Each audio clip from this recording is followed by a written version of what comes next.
I mean, would it not be cool if everybody basically had a formula? No, it would not be cool if there was an ISO standard for thoughtfulness that I have to meet up with. That scares me. That would not be cool.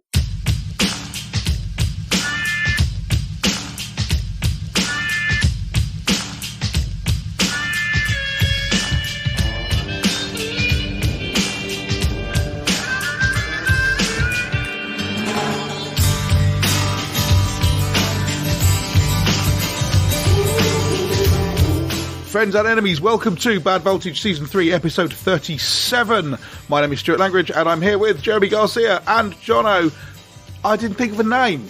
I know. I even thought... You bollock him every time for not thinking of a name, and then you went ahead and didn't think of a name. I know, and I even thought to myself, I'll do it about Jono as like a nice tables are turned thing. And then I forgot to call him Jono Ursula Bacon, so it's just all gone wrong. Ursula. I don't know where that came from. Isn't that like a bad woman in a Disney movie or something like that? Anyway. Actually, yes. Based on that amazing start to the show, what are we going to talk about? So, we're going to talk about Facebook, because there's been quite a lot of Facebook stuff happening recently. Now, importantly, this is not about the recent outage that happened a few days before this show, mostly because if that's proved anything, it's that basically everyone on Twitter is already an expert on BGP and doesn't need our help explaining it. So instead, what I wanted to talk about was the whistleblower, or more accurately, the more than one whistleblower. But most recently, Frances Haugen, who is, I'm not sure, is that how it's pronounced? I'm not actually sure. I've heard a bunch of different pronunciations. I think so. I watched the 60 Minutes interview, and I think that's how it's pronounced. Yes, that was my thought. But yes, so she has accused Facebook of putting profit ahead of safety, of using Instagram to essentially tacitly encourage young girls to do health-damaging things, or more accurately, to not put enough effort in to stop this sort of thing happening. And so this whole conversation has blown up. Now, this conversation is something that we've talked about a little bit before, and people have touched on before, and we've seen quite a lot of appetite in government for some kind of regulation of big tech. And at the same time, we've seen quite a lot of appetite for advisors to government to remember that tech is more than just Facebook, and to stop coming up with things which regulate Facebook and, as a sort of unintended side effect, entirely flatten the rest of the internet. But we'll leave all that to one side. There's a couple of questions that I think it would be interesting for us to investigate. The first one is, Frances Haugen and Facebook themselves have said that they have reduced hate speech on their platform and division and things in this area by a reasonable degree. Haugen then goes on to say they could do a lot more, but they choose not to do so. Okay, we basically, I think, all believe that to be the truth. Yes. Yes. Uncontroversial opinion. Yes. So, obviously, Facebook themselves, assume Haugen is correct, obviously Facebook themselves could elect to do better. They could try harder than they're doing. They don't seem to want to. Whatever their reasons are, leave those to one side. What can be done to make them do so? You know, you can't have some government department in the business of micromanaging what Facebook tell their programmers to do. That's ridiculous. So what can be done? And then the second question is, assume Facebook genuinely did want to fix these problems that hate speech causes on their platform and for the world. What can they do? Is there anything that they can do more than they are currently doing? When they say we're doing the best we can and look at the results we've had, do we think they're telling the truth? And if we don't think they're telling the truth, what should they be doing and are not? Those are the questions I think would be interesting to address, and I'd be interested in your thoughts on them. There's a lot to unpack there. There is. So you said quite that a bit. You dismissed, it seemed to me, regulation out of hand. Was that a misinterpretation of how you worded that, or? That's if I worded it that way, that wasn't correct. I'm not dismissing regulation. My point is, I'm interested in what that regulation should say. because that regulation is presumably not going to say the government get to appoint all Facebook's middle managers. But equally, you can't have regulation which says you must do better, Facebook, or you will be punished, because it's not boarding school. Otherwise, it's just a down with this sort of thing sign at that point. The regulation just says be better. That's not enough, it turns out. And importantly, down with that sort of thing signs are meant to be directed against the government. The government themselves aren't allowed to hold them up about other people. That's not how it works. The one thing that fascinated me is one of the proposed solutions that is being debated here. And another fascinating thing, as the one American on the panel here, is this seems to be the first thing that both sides of Congress have agreed on since a very long, I can't even remember when. So it's that then in of itself is interesting. But one of the things they called for was, quote, a new agency of digital experts that has the agility to deal with the ever-evolving digital market. And this is a pretty optimistic idea. And the way they defined this was the agency would bring tech industry leaders into dialogue with federal representatives, quote unquote, ideally digital natives, to determine an agreed upon set of behavioral standards later codified and enforced by the agency through monitoring, monetary penalties, and disgorgement. Unlike existing agencies, this new agency, created from scratch, would allow the implementation of modern management practices and policies capable of keeping pace with a fast-moving industry. So, there is... It reminds me of, do you remember when Trump first got in and there was that meeting where all the tech execs sat around that big table, all awkwardly kind of staring at each other? That sounds like that. That was so many words to say not a lot. But I don't know how you spin up a new federal agency that is suddenly nimble, unlike the rest of the agencies. So, no, and government is not good at this sort of thing. I mean, we talked last show, when I explicitly said I went to talk to the regulator on a different topic, but nonetheless. And so I'm obviously in favour of this kind of regulation and assisting with these kind of agencies. And even so, you can't expect a government agency to be on top of the tech industry. That's just not how it works. And one interesting thing here that's only maybe tangentially related is I've come to the thought recently, and this is very new for me, that governments actually shouldn't be all that nimble, because that makes them capricious. And if there's one thing you don't want your government to be, is capricious. So them being a little bit slow to react and things taking the bureaucracy, actually, I think, and like I said, I'm still mentally going through this with myself a little bit, but I think it's actually a good thing, because it prevents wild swinging changes that just keep oscillating with the moment. So I don't know that we even want this, even if it was ideally implemented. But it's an argument I've heard before, at least partially because it's part of the sort of underlying unspoken reason for the House of Lords being the upper chamber here in the UK, that they're meant to provide a sort of stuck in the mud, not changing very fast, slow to adopt new ideas basis for government. And when you're hoping that they will move, or when you're hoping that the American government will move faster, it can be very frustrating. But yeah, it's not a wholly bad thing. It strikes me that, we've talked in the past about, I think it might have been on the last show as well, where we were talking about competing in entrenched markets, like when we were talking about, Apple and Google have basically ruled the roost in the app stores. One argument to changing these kinds of things is that the market decides that they want the market wants something else. That's clearly not going to happen with Facebook. It's too big of a beast. Yep. So therefore, to me, there's two other things that will impact their policy and decision making. Either they're regulated, or somehow it impacts the financials. And the financials is thoroughly in their domain right now. I don't think they're going to start making any less money anytime soon. So unfortunately, I think regulation is kind of the only real option that's on the table in terms of making meaningful changes. The problem is, I agree with both of you guys. Like, governments are generally not very good at this. They're often kind of slow moving. And the problem with this is that, like Axe said right at the beginning of this, how do you define what we actually want them to do? This is exactly my point. I mean, there are a lot of conversations which a lot of people, including us, have had over the last somewhere in between 1 and 10 years, saying Facebook should be regulated.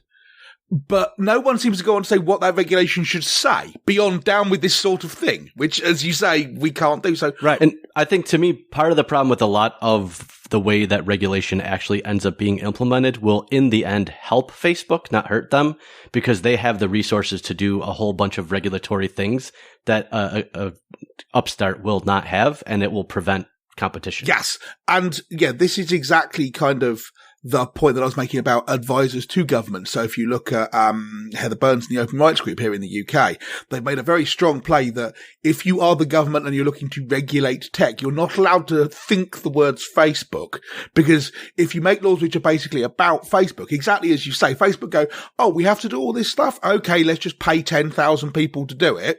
Right. Their department for that regulation will be larger than the startups they're competing with. Yes, the amount that department spends on Post-its will be larger than the startups they're competing with. So I guess then on one side you have, should Facebook be broken up? Because that would be one form of regulation. And the other one would be, if you were to not break them up, but were to regulate a different way, what would that regulation look like? Okay, so I have a little short story, which is not entirely right, I don't think, and I'm not 100% sure about it, but other than that, it's going to be great. He's really selling it. I have a short story that's it's incorrect, but it's short, so don't worry. I appreciate that I'm reaching a bit here, but that's because I've spent a week thinking about this, and I still don't have a very good handle on what I think should happen, but this is the kernel of an idea. So there's a guy called Lewis Barkley, and he wrote a browser extension called Unfollow Everything. Okay. So Facebook allow you to individually go in and unfollow friends or groups or pages or whatever to remove stuff from the newsfeed. Yes. And so Lewis Barkley wrote a tool which unfollows everything and lets you build it all up from scratch. And Facebook insta-banned this guy. And they talked a big game about how now the thing you've done is you've created software which automates user interactions with Facebook, and that's not allowed. But I am 100% convinced that the reason they came down really hard on this is because they don't want you to do that. And it made me start thinking in terms of if Facebook were required to allow third parties to interact with them, not just by being able to just ban a whole bunch of interactions as we don't like that. So this is a very kind of open source nerd way of thinking about a problem and solving a social problem through technological means, which I rampantly disagree with. But some sort of effort to mandate, not quite a standardized Facebook API, but requiring... What you really want is an open graph. Yeah. Which you have, but at the moment it's very much Facebook provides and you consume. So if you allow people to improve Facebook in ways that Facebook doesn't like, but the consumers do like, then does that help? I mean, this is part of what John is saying about the market. At the moment, the market can't compete. And it's not just the market can't compete with Facebook, but the market can't compete to improve Facebook. It's very much Facebook is the way the Facebook team want it, and you don't get a look in. Well, and it's different as well on that, just quickly on that specific note, it's different to a traditional product, right? Yes. Like, for example, if you got a Peloton and a Nordic Track, I think they're another company that makes bikes, they are. Right? The market will decide if Peloton becomes too expensive and they're not good and they stop being decent, the market will move elsewhere. But it's different with something like a social media network because the product, as everybody says, the product is you, right? And it's your information, it's your connections. So it's very difficult to move away from Facebook. And the only people who ever do that do it usually for ideological means. Yes. Like they disagree with Facebook and that's why they leave. So, yeah, it's very difficult to shift that. As I say, I'm short of ways to articulate this, and I've been trying to think of ways to articulate it. But I think if something like that Unfollow Everything tool were allowed, so people could take it upon themselves to clean up their Facebook experience or to alter it or to change it in ways that Facebook don't like because it's basically against Facebook's business model to make it easy for you to declare bankruptcy. So I've talked before on the show about how the youth of today find it, the youth of 5 years ago. It might have changed again, right? have a very different attitude to us, old people, about things like email bankruptcy and phone number bankruptcy, where every 2 or 3 years you just like get a new phone number, get a new email address, and just tell the people that you want the new one. And the old one's just a black hole. You just never look at it anymore. And it's a very good way of making sure that you don't have this legacy list of people who have your phone number. Now, to me, this is horrific, and I can't believe anyone does it. But if you adopt this as a policy, it's actually not a bad idea, because you don't have all these people from 10 and 15 years ago that you don't want to go through and clean up and everything. And being able to declare Facebook newsfeed bankruptcy every couple of years, to me, seems like a jolly good way of making sure that it's not full of stuff that you're not really interested in, but feel a bit uncomfortable about getting rid of. And as I say, I'm reaching for an idea that I can't quite articulate here, but do you get the kind of thing I'm aiming at? So you want the most badgery product person at Facebook to be Congress, basically? I might want that. Yeah, that's not. I wish I hadn't put it that way. But yes, but yeah. But it seems like the main issue that the whistleblower was saying. What was the name again? I forget. Haugen, Francis Haugen. Francis Haugen. We'll say Francis. The main thing that Francis wanted, was zoning in on here, right? Was one, something we've all known for a while now, which is controversial content solicits engagement, right? Clicks, responses, comments, things like that. And the second is that the more cesspool-y parts of Facebook, that Facebook aren't doing enough about it. And then that's resulting in, for example, these issues with body image with young girls on Instagram and things like that. So it seems like the root cause of all of this is getting rid of that shit off of Facebook. Now, we said before we started recording this show, we don't want to get into a debate about what free speech is, because it's too big of a question and we won't get anywhere. Right? But I think what is an interesting question is, even if there was some articulation of what that is that something that Facebook can even do? Right? Because we all agree with Francis Haugen's, am I saying it right? Kind of claims, right? We all agree that those are bad things.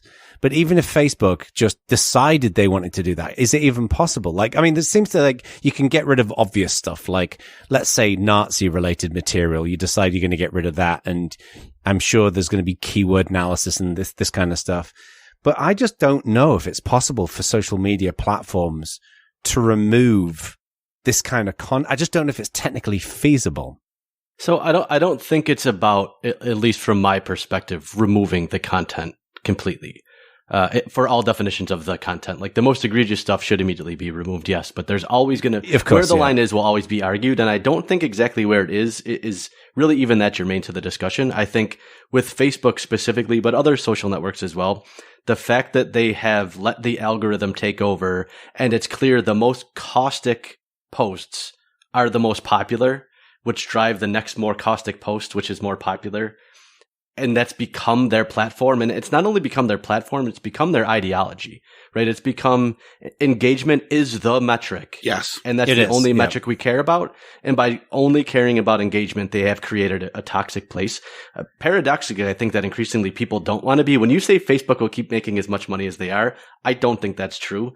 I think I've personally seen a sea change of people think differently about Facebook in a way that they are just leaving now. Like, I know they do. Yes, they do.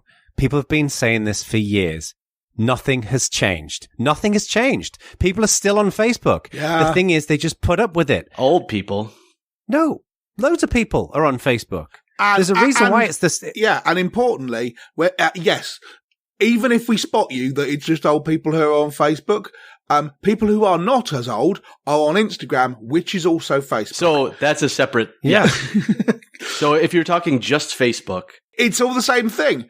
Facebook, the platform, is also WhatsApp and is also Instagram. From a regulatory perspective, the one regulation that would have made sense is not allowing the Instagram acquisition to go through. That should not have closed, realistically. Yeah. Right.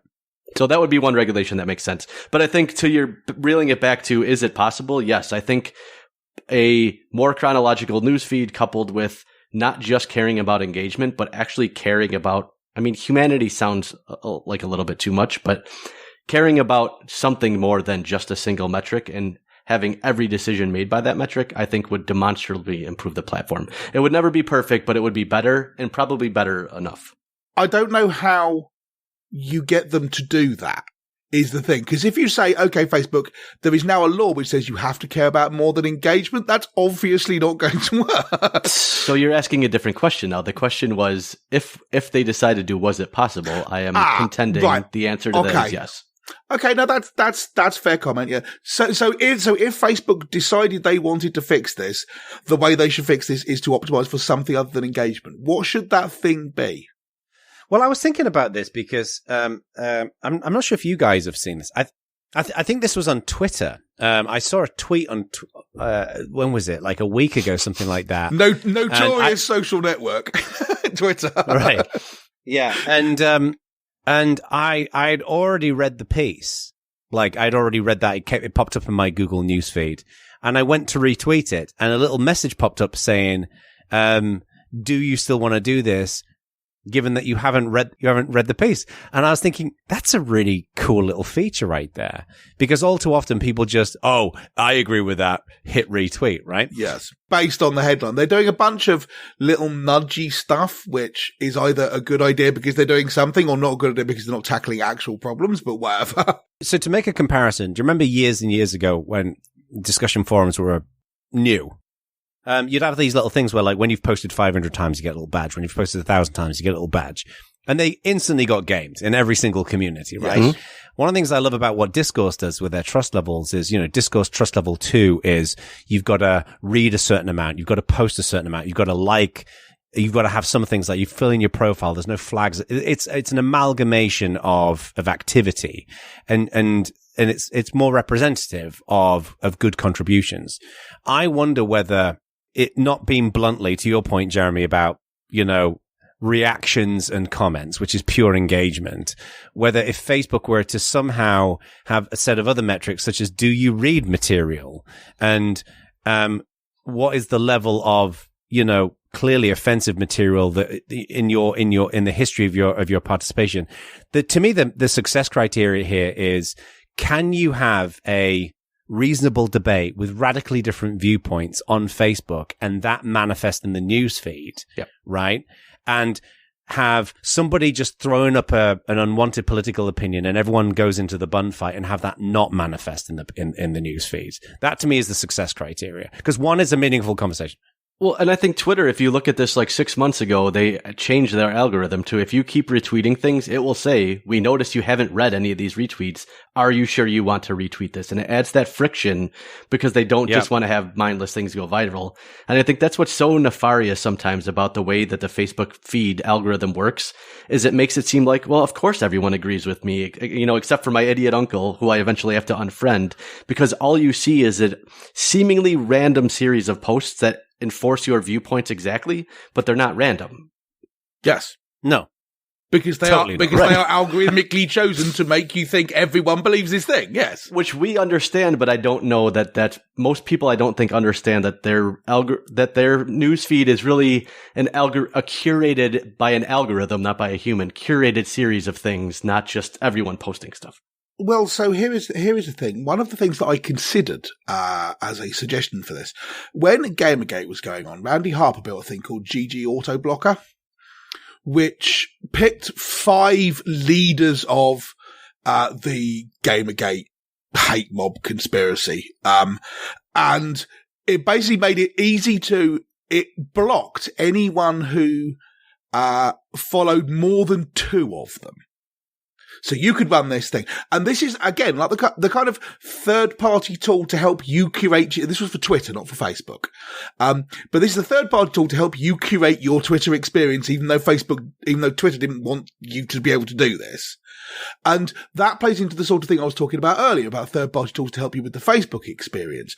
But part of the reason I didn't suggest it is because Jono, and maybe I'm being unfair here, but I thought you would say that's a tool for creating echo chambers, and that's not a good idea. And you would have a bit of a point in that, but equally, what Jeremy's just said, and we both agree with, is that Facebook deliberately creates echo chambers for you. They're algorithmically doing it regardless. Yeah, the challenge with Randy's tool, which I think is a really cool tool, and it was necessary, certainly when she wrote that. The challenge with that in my mind is I think there's a lot of people out there, and I'm one of these people, who follows people who I rabidly disagree with because I want to see both sides of the argument. Now, I don't agree with them. I'm not going to interact with them, and I'm not going to post about their stuff, but I want to see it. And I'm not talking about like horrible shit on the internet. I'm not talking about like Stormfront and places like that. I'm talking about like interesting personalities. My worry about when you have that specific way of doing it is that I think it will generate an echo chamber. But I think what we're zoning in on here is what I think will be really cool for Facebook to do is to look at the measure of the person who's engaging as opposed to just engagement, right? So if you've got somebody who is a thoughtful contributor to a conversation, right? That's not a metric though. Not on Facebook scale. I think it could be. Like, Jeremy gave the example of the idiot uncle. We've all got someone like this in our families, right? The lunatic who just takes the bile that they receive and just amplifies it. And they don't really add anything. Or if they do add anything, it's completely uninformed bullshit, right? Those people don't add anything to any conversation on either side of the fence. I 100% agree with you. I just can't write a Python script to identify them. And I would guess, and I don't know. So just to be clear to listeners, the idiot uncle that I mentioned was the abstract. And I'm not thinking of anyone specific there. But in case Jeremy's actual uncle may listen to the show. I would have thought, and maybe I'm just being too naive or optimistic here, which would be rare but possible. Most people that are caustic in one sphere are probably genuinely driving reasonable conversations in different spheres. So then do you only not allow them to contribute to those posts algorithmically? And how do you figure, or do you think some people are just want to see the world burn? I would like to see a citation for that, because the stuff that I have read on this suggests that no one is a single issue bigot. An awful lot of people who are bigoted in one sphere are also bigoted in a whole bunch of others as well. And it's one of the indicating things about them. So I would, on that, yes. In the extreme, so I'd agree with you. I would agree with that, yes. There are extremes, but the extremes, I would argue that Facebook's probably their current, whatever they got in place to get rid of the nasty shit on Facebook, will probably apply to the people who are going to be bigots in multiple different areas.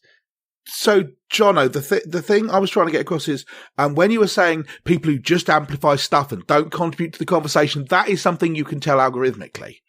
But you used the word thoughtful. And I don't see how a computer program can tell whether you're making a thoughtful contribution rather than just a long contribution.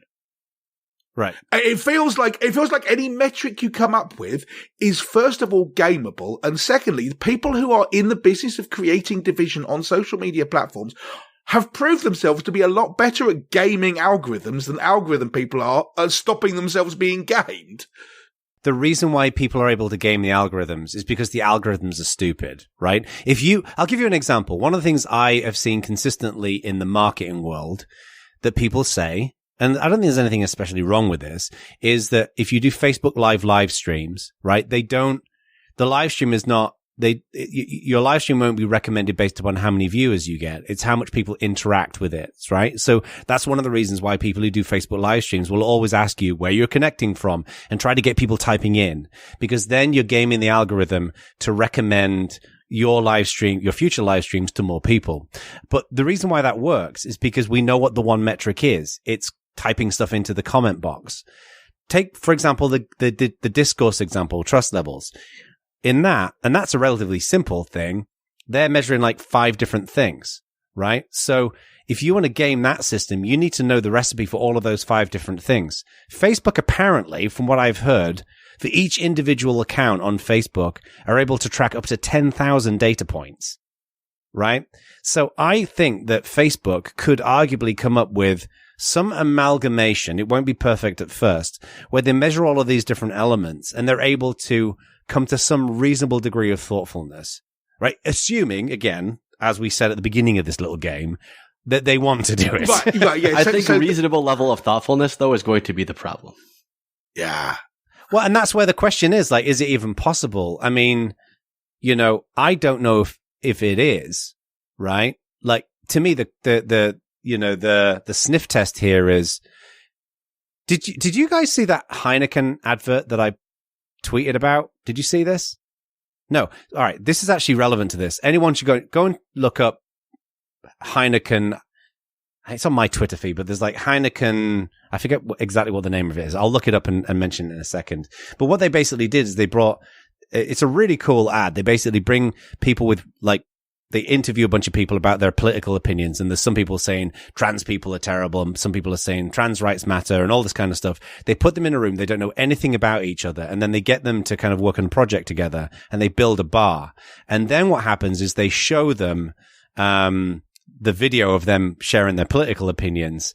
And then they say, it's up to you now whether you sit down and have a beer and get over your differences. And everybody sat and had a conversation about it, and everybody ended up becoming friends. And actually, a friend of mine on Facebook told me that she knows somebody in that video who's still friends with the person they rabidly disagreed with. So to me, the test here, the sniff test for Facebook, is enabling that. Two people who've got radically different opinions about something who can thoughtfully come and sit down and have a conversation. And it doesn't turn to name calling and bickering, which is so often the case on Facebook. I think the shared experience of having built something in the physical world is not replicable virtually in any way, shape, or form. That's for sure true. If one thing has become apparent, and this is something we've all said that we didn't think was the case and we've turned out to be wrong about, it's that building communities online felt like, we all come together to build a school or something, and it's just not like that. Yeah. And we sort of brushed away the whole, people have arguments because ASCII text is stripped of nuance and everything, but actually that was the really key important point. But so I want to talk about another Facebook whistleblower, Sophie Zhang. And she left Facebook 6 months ago, and BuzzFeed wrote a very long thing she wrote a complicated memo because she was one of the people involved with, this is very much around political division. And she was in the department that attempted to stop people using Facebook to undermine political campaigns or their political opponents or the political opposition or whatever. And the thing she said was that Facebook were doing way less work than they should, especially in places outside the US, and how she was running very much unsupported. And the reason I mention her is that earlier this week, after Frances Haugen came up in the news, Zhang said, I've been talking to government agencies and they're still pursuing the stuff that I was talking about. And what she said, now you may not buy everything she says, and it's worthwhile reading the things in detail. You probably read them 6 months ago, BuzzFeed, but it's worthwhile reading over this again, people listening to this.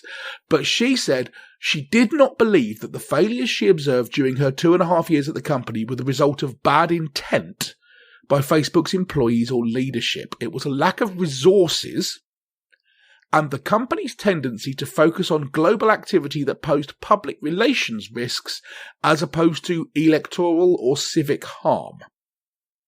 And that, to me, rings very true. It's not that, much as it's quite convenient to believe that the governing board of Facebook and Mark Zuckerberg are sitting there going, which Central African Republic should we overthrow today? That's actually not how it is, right? This is not smoky backroom conspiracies Jeremy's doing I'm not sure about that. So I don't think they actively want that, but you look at blundering into a foreign country where they clearly don't understand not only local laws and languages, but just societal norms and nuance, setting up shop, and then just the only thing they care about is scaling as quickly as possible and monetizing, and then realizing too late that they've created a massive opportunity for harm. Like, you think they would have learned it in Myanmar, and they keep learning it over and over and over and not caring. So the and not caring at some point means, like, are they actively planning it? No. Are they actively trying to stop it? Clearly not. Yeah. I 100% agree with you, and this is said about 2/3 as a joke and 1/3 completely seriously. If someone heard what you said there out of context and didn't know who you were talking about, and I said he's talking about the US State Department, I think people would go, yeah, blunder into a country, don't learn from their previous mistakes. No argument. It's a pretty salient point. Pretty salient point. So, the thing to me which rang true about that is that Facebook are under-resourcing that department, and partially because that department's under-resourced and partially because of managerial directives, they go after stuff which looks bad for Facebook rather than is bad for the world. So is that something that they can choose? Well, if they were to decide to choose to fix this, they could choose to fix that. But a couple of things that came out in the leak were internal research of theirs showed a thing, and it went directly all the way to Zuckerberg. Like, hey, this thing is actively causing harm. Should we stop? And the directive was no. Yeah. Okay. Fair. Yes. So, I mean, that's pretty clear cut to me. Yeah, okay, so completely apart from this, there are things where I think Zhang was wrong, and it is to do with actual terrible behaviour by Facebook. But, I mean, clearly, if we're going to ask the question, what could Facebook do to stop this happening? One of the things is stop doing that. When they do a study and it says, this is causing people harm, should we keep doing it? The answer should be yes. And if the answer isn't yes, stop doing that. What fascinates me is they seem to have a phenomenal internal research department that is well resourced, and then they just ignore them. They just don't pay any attention to what they come up with. It's just fascinating that they have they do the research, do it well, and then are like, nah, okay, thanks for the research. The big question in these kinds of situations that I always ask, and not just big companies, but individuals, is what was the role of intent, right? So did someone intend to have the outcome that they're being criticized of? Or was it negligence, right? Or was it, they just didn't know what they were doing? And, as you both know, I'm a bit of an optimist. I'd like to think that Facebook don't intentionally try to create negative situations like this, but I thoroughly believe, I think to Jeremy's point, that they keep making the same mistakes over and over again. And the machine isn't set up to learn from those mistakes. And the problem is it's one thing to kind of like fuck up and there's a bit of a PR bluster and then everybody gets back to normal. But when you are running the largest social network in the world, you fundamentally impact many, many lives. Like, you don't just get the luxury of, oh, I'm sorry, you don't get the PR apology like most companies get, right? In the same way that when PG&E over here in California, when the electricity goes out, they don't get the luxury of taking time to try and figure it out and then put a, groveling apology out there, because hospitals aren't getting power and people aren't getting power and whatever else. So, with a lot of people, I think we can afford them the benefit of the doubt. But with Facebook, it seems like in my mind, there's less of an evil intent there. Their values might not be aligned with other people, but it just sounds like they're just not running the company how they should be running it, and they should be learning from these kinds of mistakes. I mean, what's the difference between repeatedly knowingly making the same decision and intent? Well, if you're knowingly making a bad, like a terrible, if you're knowingly doing something, that's such a good question. If you're knowingly doing something wrong, that's bad intent, right? I concur. Yes. But I think there's a lot, it wouldn't surprise me if there's a lot of executives and middle managers at Facebook who, frankly, just don't give that much of a shit, and they're just not doing their jobs properly. And at the end of the day, like with every business, the way you fix that is accountability, and that's got to come from the top. That's got to come from Zuckerberg. Zuckerberg's got to basically say, if our teams don't fix these problems, you're out. That's the only way to fix it. So, but I don't know. I mean, it's difficult. It's easy to shit on Facebook, but yeah. I suspect that it's more that they're just making these mistakes. I don't know. But again, I'm an optimist. So anyway, we need to think about wrapping up soon because Jeremy's got a plane ride in 2.5 minutes. Yeah, I was going to say. So briefly summarizing, and do please add to this list. But I think we went into this asking the question, what could be asked of Facebook and what could they choose to do themselves? To do this, or what could be demanded of Facebook and what could they choose to do themselves on this? And we've actually got quite a few suggestions. Stop ignoring your internal research, which tells you that you're doing things wrong. That would help. Yes. Permit third-party tools to augment or change your Facebook experience without banning them. Learn from your mistakes. Optimize for metrics other than engagement as your first, last, and only thing to optimize for. Properly resource your internal improvement teams rather than giving them half as much resources they need. And Zuckerberg needs to fire half of his team.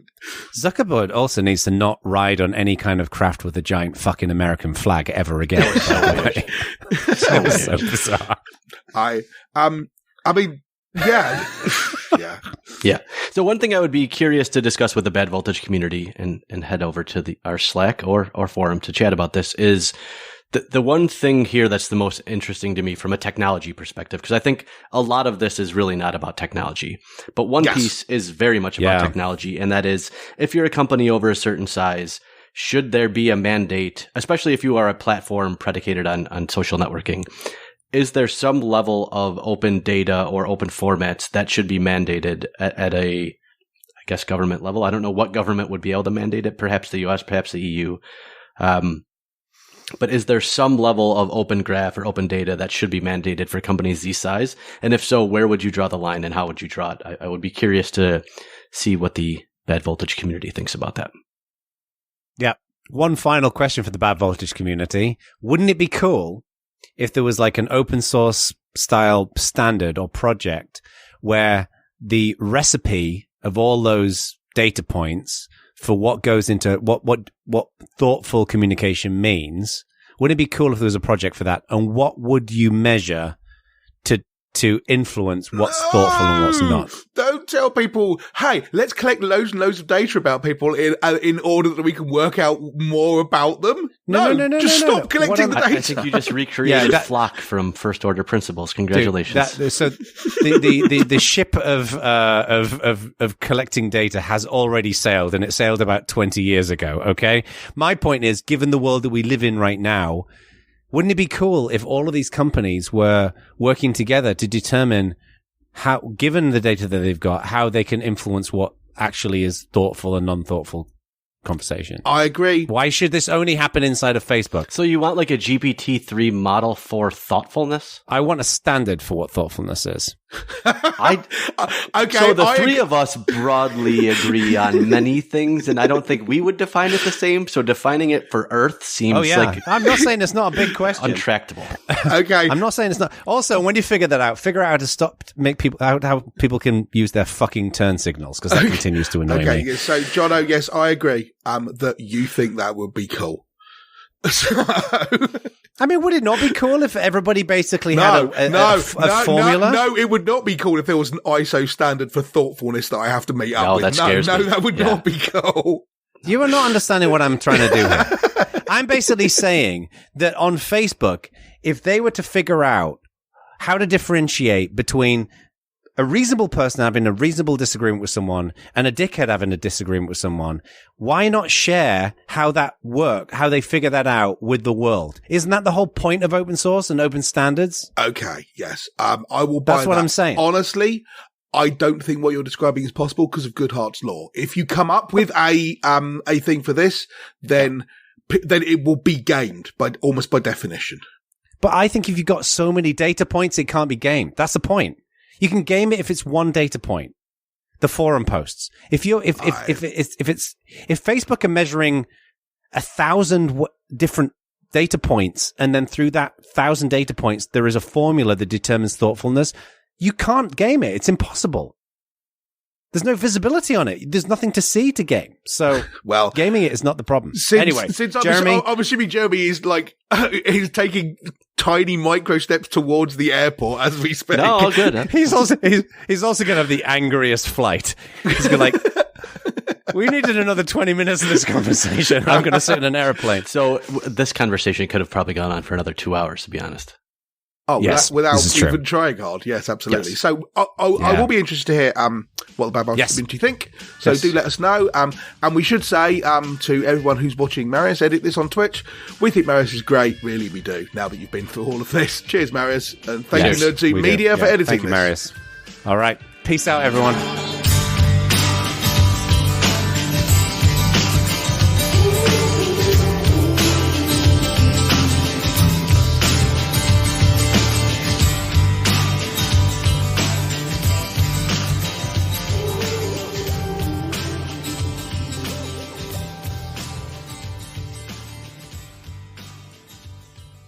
By the way, given that this has been edited on Twitch, we should all point out the fact that we hate Marius. He sucks. I was going to say, also, Twitch now knows how terrible all of us are at counting in unison, so great kickoff to the show. Man, this can't go well.